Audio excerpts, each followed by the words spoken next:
नमस्कार, स्वागत है आप सभी का खबर उत्तराखंड में और मैं हूं आपके साथ विपाशा पाल।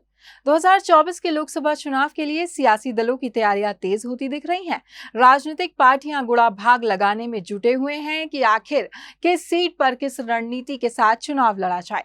ऐसे में आज हम बात करने वाले हैं टिहरी लोकसभा सीट की, जिस पर अधिकतर राजघराने का ही दबदबा रहा है। भाजपा ने लोकसभा चुनाव की तैयारी के लिए अभी से ही बूथ स्तर पर मजबूती से काम करना शुरू कर दिया है, लेकिन 2022 के विधानसभा चुनाव में बीजेपी को कुछ सीटों पर नुकसान झेलना पड़ा, जिसके हिसाब से देखें तो हो सकता है पार्टी को परेशानी हो। हालांकि टिहरी लोकसभा सीट की बात करें तो ये सीट बीजेपी का गढ़ रही है, क्योंकि राज परिवार का इस सीट पर दबदबा रहा है। 2019 के लोकसभा चुनाव की बात करें तो पिछली बार भी ये सीट भाजपा की झोली में गई थी। आइए एक नजर डालते हैं टिहरी सीट पर कैसा रहा था 2019 का परिणाम। टिहरी सीट पर बीजेपी ने जीत का परचम लहराया। बीजेपी से माला राज्य लक्ष्मी शाह जीती। राज्य लक्ष्मी शाह ने 3,05,86 वोटों से कांग्रेस को हराया। कांग्रेस से प्रीतम सिंह को हार का सामना करना पड़ा। राज्य लक्ष्मी शाह को 5,65,333 वोट मिले।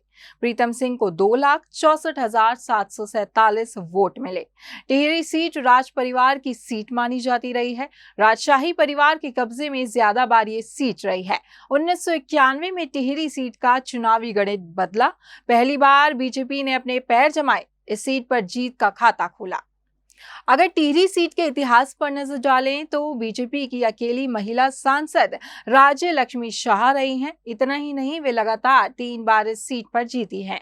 राज्य लक्ष्मी शाह ने उपचुनाव जीता है और जीत हासिल कर वे संसद पहुंची। उनकी दूसरी जीत 2014 के आम चुनाव में हुई। इतना ही नहीं, कांग्रेस से साकेत बहुगुणा को उन्होंने जबरदस्त टक्कर दी। वहीं महाराजा मानवेंद्र शाह टिहरी सीट से 8 बार निर्वाचित हुए हैं।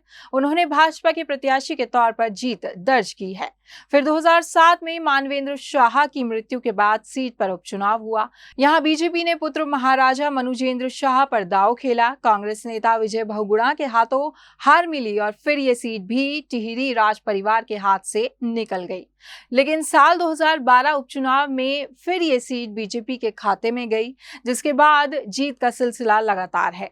अब ये देखना दिलचस्प होगा, क्योंकि राज्य लक्ष्मी शाह टिहरी लोकसभा सीट पर लगातार जीत दर्ज करती आ रही हैं। लेकिन 2024 में क्या भाजपा का कॉन्फिडेंस काम आएगा, या फिर टिहरी की जनता रिपोर्ट कार्ड देखकर ही अपना फैसला सुनाएगी? अगर आप हमें YouTube पर देख रहे हैं तो हमें सब्सक्राइब करें और बेल आइकन दबाएं।